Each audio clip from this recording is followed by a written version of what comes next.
Starlings are made of atoms by A.W. Hughes.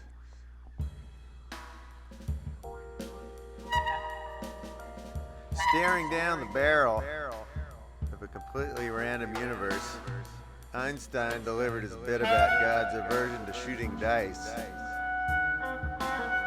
2,000 years earlier, Lucretius would name the source of Einstein's terror atom. These microwave versions of infinity, these little star turtles never die. They dance like flocks of starlings, but only when you're not looking. Atoms are responsible for pickled pig's feet in the jars they float in. The most microscopic thing you can think of is still 10 trillion atoms. This is what I've learned so far. When I finally peel myself up off this linoleum, I'll go check out another book at the library. I regained consciousness around sunrise, disoriented and trying to cuddle the oven.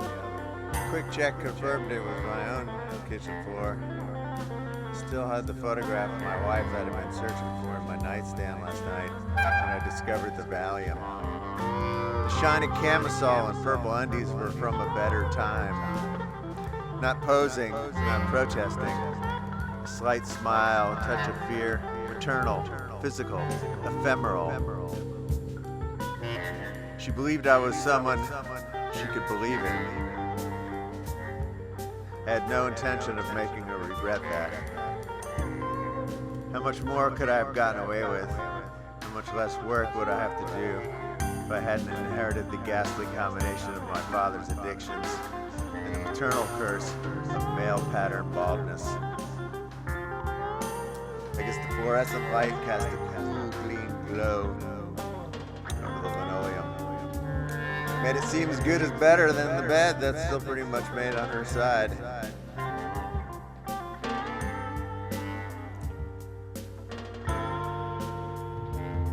Even though I'm still on the floor, it's a relief to know it's my own floor. There's comfort down here among the desiccated roach parts, remembering my son standing on a stool like a civilized human being, learning to chop and dice and julienne. My hands on his, guiding the chef's knife through a sweet Vidalia onion. Outside the window, above my sink, gashes of sherbet orange bisect the cold dishwater sky. I might say I can't take this. Rain, then no rain, 15 times a day. Sound and the fact of thunder separated by the speed of light. Inside my skull, black threads of memory threaten to delay the pursuit of happiness. Last night I made promises for the betterment of all humanity. I pledged myself, my whole self, replete with updated turbocharged systems in support of my naked optimism. I took a deep breath and plunged into my head, hunting for the promises folding and unfolding within a school of dark anxiety. I could see the general shape. They were good promises. Did I drive last night? I checked my call log, search history, but days of me coasting the night's carnage out of friends was over. Nobody ever answered, except the suicide hotline where I was on a call, a list of repeat callers pinned to the cork board above the desk. I was warned to proceed with caution. The conversation veered towards loneliness and aliens. If aliens are visiting, the helpline operator asked, how can you be so lonely? They're fucking stealing my words, man. Another language becomes extinct every 2 weeks. I love that pairing. Language as an endangered species. Starved for words, I've kept ahead, searching, forging, first reasonably, then desperately, confused and burning with shame. I felt my guts turn when later, our languages combined, couldn't even fake our way through. Why do you love me? Why do you love me? Why do you love me? Observation. There was a smear of blood on the floor, and the footprints around it told a story of some wild dance. It was that song. Fucking terrible song.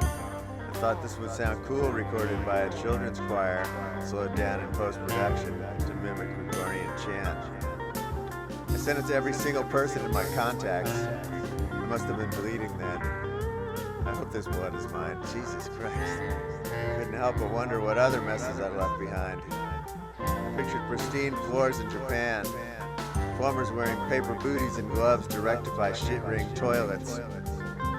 My head throbbed at the back, and I knew I needed to rinse off and change my pants. The library flashed across my mind again, but I couldn't make sense of it. I knelt and rose, brushed off the urge to assume the worst. Last night could have been extraordinary. Perhaps I hired a small dog in a charming sweater to deliver the Times. In the bathroom, I unleashed an aggressive pee storm that stirred up unflushed toilet business. I flushed that business. I glanced behind the shower curtain and find my phone bobbing in tepid bathwater next to an empty bottle of gin. I needed a red velvet cake from the library too. I needed to learn more physics. Physics! A photon blast from last night. My son, the scholar, he's a marvel in the honors college, conducting experiments in the laboratory that would leave lesser minds reeling. And yet, despite his brilliance, he can't spare a moment to explain his work to me, his own father. Nevertheless, I hide my petty jealousy behind a facade of pride. I understand what he does. After dozens of carefully curated text messages extolling his achievements, and dozens of the same, except more impulsive, unhinged, and deeply inappropriate, he responded. You should be here later on. Just about how long this good, glorious post-blackout stretch of grace would last. Right now I'm a golf ball. Above it all, so peaceful. Such a great view from the tee. And some demented fuck close me. Just like that, it's gone. Turned to sickness. I plucked my bottle and my phone from the tub and pulled the stopper. Despite the wealth of instructive evidence, the bottle, the blood, the ruined phone. I was going to push this thing, whatever it was, extend the warranty. Emerging from the tunnel of blackout, only to duck into what will surely be another, was where the real discoveries were made. I put water on for coffee. Took a minute to assure myself that anything I needed to do today could be done drunk. I'm not responsible for anyone's children. Not operating heavy machinery. Seriously think, did I drive last night? When the water boiled, I poured it over 4 scoops of Cafe Bustelo. I chose a medium-sized potato from the bag in the pantry. Advil, eggs, and home fries. Let's call it the last breakfast because I felt close to Jesus, like I was gonna die. I poured 3 fat fingers of good bourbon in a mug, topped it with a splash of black coffee. Took a cast iron skillet off the hook and set it on a flame. The Advil should land about the same time as my morning cocktail. I'm hungry, so I'm going to throw it over to Sergio, Colorado on the mobile test kitchen. Sergio is parked right outside of Liberty Freedom Payday Loans on 2141 East Monroe. Liberty Freedom Payday Loans. One way in, one way out. Sergio?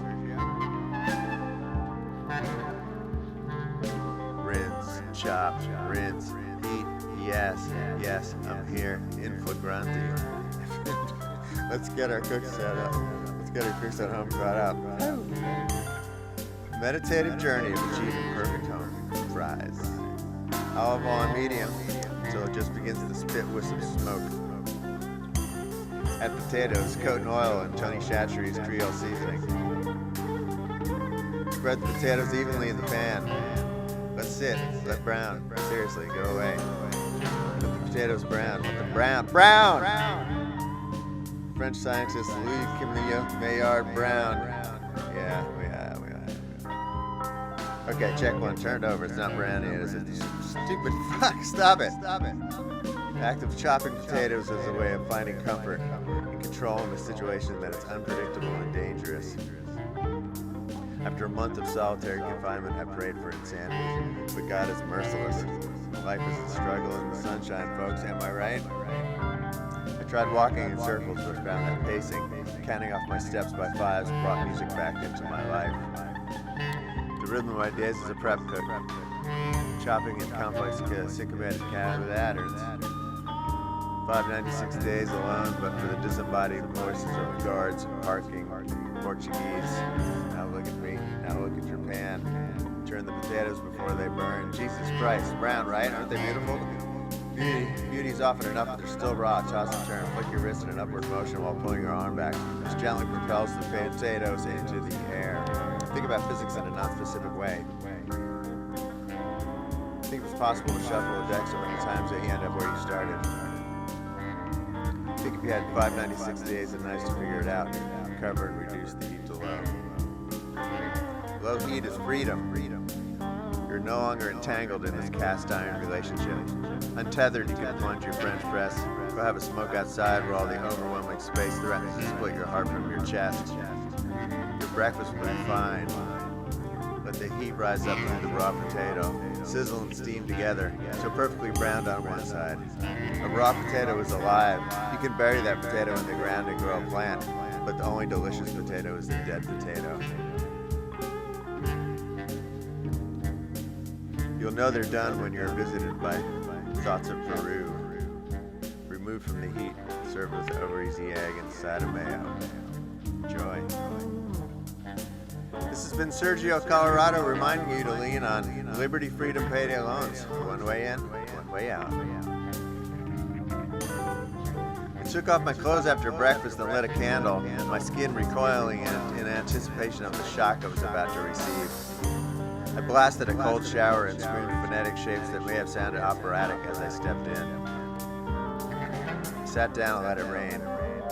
Opened my Guacanos waterproof notebook and wrote about the smell of home fries. The narrator in this dripping tale had a tendency towards the excess and seemed sexy, life-affirming.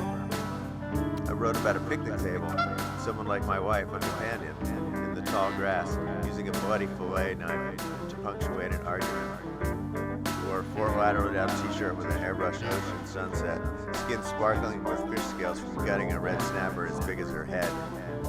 I wrote that never understanding the fishing, but I loved the ocean smell she brought back with her. My bloody mermaid, put the sharp knife down, I've drawn you a bath. The past is an infection driving my temperature up, sending signals to my brain that dictate movement and thought. An odd team of nefarious characters, sipping burnt coffee, poking at my subtext with a rusty rebar. They manipulate bellows and stacks by pulley and chain, tossing up fuel to the present. Seagulls can shit on that narrative, have errands to run. Errands, like a useful person. I turned off the cold water. In dripping silence I wrote. I am the collective resistance against alienation and estrangement. I'll start by walking to the grocery store. I'll swing by the library on the way home. I'll say hello to the neighbors I usually ignore. Baby talk the dogs who snap at me and shit on the sidewalk. I'll wave to cops even. I'll cut through alleys and parking lots, unbearably light. A little money in my pocket, and I was 90% sure that it wasn't Sunday, so no work tomorrow. Clean pants, cleanest shirt. Had a whole day ahead of me, unruined. Physics to learn, cakes to bake. It was going to be a productive day, full of positive interactions. I did my push-ups and downed my drink for the road. I felt in my pocket for the last 2 Valium. Let's just take one now and save the other for later. My hips hurt from waking up on the floor. As I wandered the baking aisle at H-E-B, I spotted a nomadic ally above the sea of gray ladies and ashen men pushing carts.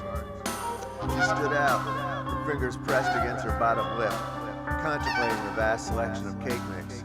No basket, no cart, just a fellow dreamer in a purple tracksuit, stretched taut and shiny across the folds of her midsection.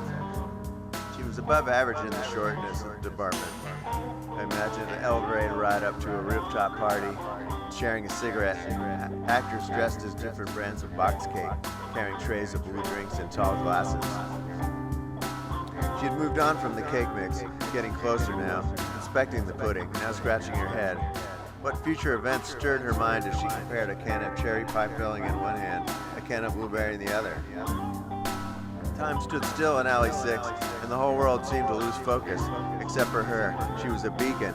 I wasn't sure it was a dream until the voice of James Earl Jones boomed over the PA system, reciting psalms.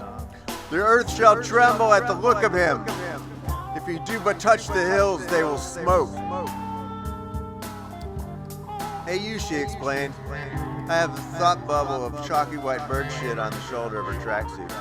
I'm sick of pie, she continued. I want a goddamn yellow cake. You look like you got two lightning bolts in your sneakers. Can you reach me that strawberry frosting up there, top? I certainly could, but I had to use my tippy toes. Stretched it out real good though, flexed my calves just in case. She was interested in that sort of thing. She noticed a piece of paper in the back pocket of my clean pants. What's on your grocery list, she asked. I touched my back pocket. Red velvet cake, book titles. I handed her the frosting. Is that it, she asked? On the list? I don't know. I guess I got carried away. Can't say I'm shy. Well then we can whisper, she said. The harsh fluorescent grossly lights went down, replaced with warm red gels and a slow-moving strobe. Etta James took over the PA and dedicated at last to the two strangers in aisle 6 who might be onto something beautiful. I offered my hand and we danced. I felt all the way down to my ankles when her thin, dry fingers brushed my neck. As we swayed in the semi-darkness, she looked up at me. So what about the rest of the list? Her breath smelled like cheeseburger. It says what to do about your clothes in case of emergency, and the blindfold in your fingers folded in prayer. Where's the blindfold, she asked. I reached behind her ear and revealed it with a flourish. Ta-da. I don't know, this thing's too fucking long. I don't know, Act 1.